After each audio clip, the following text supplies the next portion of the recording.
കണ്ടല്ലോ, ടൈപ്പ് 1 ചോദ്യം. ഈ ടൈപ്പ് 1 ചോദ്യങ്ങൾക്ക് നമുക്കൊരു പേര് കൊടുക്കാം, പ്ലസ് ഇൻഫിനിറ്റി ചോദ്യങ്ങൾ.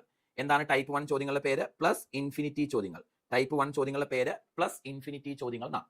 അങ്ങനെ പറയാൻ കാരണം ഇടയ്ക്കത്തെ ചിഹ്നമെല്ലാം പ്ലസ് ആണ്, പിന്നെ ചോദ്യം അവസാനിക്കുന്നില്ല, ഇൻഫിനിറ്റി ആണ്. കണ്ടോ, അതുകൊണ്ടാണ് നമ്മൾ ഇതിനെ പ്ലസ് ഇൻഫിനിറ്റി ചോദ്യങ്ങൾ എന്ന് വിളിക്കുന്നത്. കണ്ടോ, ശ്രദ്ധിക്കണം, ഇവിടെ നിങ്ങൾ ശ്രദ്ധിക്കേണ്ട ഒരു കാര്യം കണ്ടോ, ഒരു വലിയ റൂട്ട് ഉണ്ട്, അതങ്ങ് നീണ്ടുപോയേക്കുക, അതിന്റെ അകത്താണ് അടുത്ത റൂട്ട്. കണ്ടോ, അതിന്റെ അകത്താണ് അടുത്ത റൂട്ട്, അത് ശ്രദ്ധിക്കണം. അല്ലാതെ ഇങ്ങനെയല്ല ചോദ്യം, root 12 plus root 12 plus root 12 ഇങ്ങനെയല്ല ചോദ്യം. കണ്ടോ, ചോദ്യം ഒരു വലിയ റൂട്ട്, അതിന്റെ അകത്തേക്കാണ് ബാക്കിയുള്ള റൂട്ടുകൾ വന്നിരിക്കുന്നത്. കണ്ടോ, അപ്പൊ ഇത്തരം ചോദ്യങ്ങൾ എങ്ങനെ ഉത്തരം കാണാമെന്നാണ്. അപ്പൊ ഇത്തരം ചോദ്യങ്ങളെ നമ്മൾ വിളിക്കുന്ന പേരെന്താ മക്കളെ? പ്ലസ് ഇൻഫിനിറ്റി ചോദ്യങ്ങൾ. എന്താണ്? പ്ലസ് ഇൻഫിനിറ്റി ചോദ്യങ്ങൾ എന്നാണ് വിളിക്കുന്നത്. ശരി, അപ്പൊ എന്നാ ശ്രദ്ധിച്ചോ, പ്ലസ് ഇൻഫിനിറ്റി ചോദ്യങ്ങൾ എങ്ങനെ ചെയ്യാം? ഓക്കെ, ഇവിടെ നോക്കണേ, ഒന്നുമില്ല, സിമ്പിൾ പരിപാടി. ഇതിന്റെ അകത്തെ സംഖ്യ 12 അല്ലേ?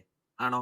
അപ്പൊ പ്ലസ് ഇൻഫിനിറ്റി ചോദ്യമാണ്, ഇടയ്ക്കെല്ലാം പ്ലസ് ആയിരിക്കണം, വലിയ റൂട്ടിന്റെ അകത്ത് അടുത്ത റൂട്ട്, അതിന്റെ അകത്ത് അടുത്ത റൂട്ട്, അങ്ങനെ വരണം, അപ് ടു ഇൻഫിനിറ്റി ആയിരിക്കണം, തീരാതെ പോകുന്നതായിരിക്കണം. ഇത്തരം ചോദ്യങ്ങളാണെങ്കിൽ മക്കളെ ഉത്തരം കാണാൻ സിമ്പിൾ പരിപാടി. 16 അല്ലേ അകത്ത് കിടക്കുന്നത്? 12 അല്ലേ അകത്ത് കിടക്കുന്നത്? 12 കഴിഞ്ഞ് വരുന്ന പൂർണ്ണവർഗം ഏതാണെന്ന് നോക്കണം. 12 കഴിഞ്ഞ് വരുന്ന പൂർണ്ണവർഗം 16 അല്ലേ? 12 കഴിഞ്ഞ് വരുന്ന പൂർണ്ണവർഗം 16. ഏതിന്റെ വർഗമാ? 4ന്റെ. അപ്പൊ ഈ ചോദ്യത്തിന് ഉത്തരം 4 ആയിരിക്കും. ഇത്രയുള്ള പരിപാടി. 12 പ്ലസ് അല്ലേ, അതുകൊണ്ട് 12 കഴിഞ്ഞ് വരുന്ന പൂർണ്ണവർഗം ഏതാണെന്ന് നോക്കണം. 12 കഴിഞ്ഞ് വരുന്ന പെർഫെക്റ്റ് സ്ക്വയർ 16. ഏതിന്റെ സ്ക്വയറാ? 4ന്റെ സ്ക്വയർ. അപ്പൊ ഉത്തരം 4 ആയിരിക്കും. അത് 12 പ്ലസ് ആയതുകൊണ്ട്. 12 മൈനസ് ആയിരുന്നെങ്കിലോ 12ന് മുന്നേ ഉള്ള പൂർണ്ണവർഗം ഏതാണെന്ന് നോക്കണം.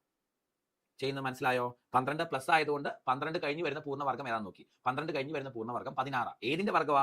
4ന്റെ വർഗം. അപ്പൊ ഉത്തരം 4 ആണ്. ഇത്രയുള്ള പരിപാടി. അപ്പൊ പ്ലസ് ആണ് ചിഹ്നമെങ്കിൽ കഴിഞ്ഞ് വരുന്ന നോക്കണം, മൈനസ് ആണ് ചിഹ്നമെങ്കിൽ മുന്നേ ഉള്ളത് നോക്കണം. ഓക്കെ, അപ്പൊ ഇത്തരം ചോദ്യങ്ങൾ വിളിക്കുന്നത് എന്താ? പ്ലസ് ഇൻഫിനിറ്റി ചോദ്യങ്ങൾ. ഓക്കെ, നെക്സ്റ്റ് ക്വസ്റ്റ്യൻ നമുക്ക് നോക്കാം ഒരു കൈ അല്ലെ. നെക്സ്റ്റ് ക്വസ്റ്റ്യൻ ഇതാണ്, അടുത്ത ചോദ്യം. അപ്പൊ എത്രയായിരിക്കും ഇതിന്റെ ഉത്തരം? ഇത് പ്ലസ് ഇൻഫിനിറ്റി ചോദ്യം അല്ലേ മക്കളെ? പ്ലസ് ഇൻഫിനിറ്റി ചോദ്യം അല്ലേ? ഇടയ്ക്കെല്ലാം പ്ലസ് ആണ്, തീരാതെ എക്സെട്ര എക്സെട്ര എക്സെട്ര എന്ന് പോവാണ്. അപ്പൊ ഇത് എന്ത് ചോദ്യമാണ്? പ്ലസ് ഇൻഫിനിറ്റി ചോദ്യമാണ്. ഓക്കെ, അപ്പൊ ആൻസർ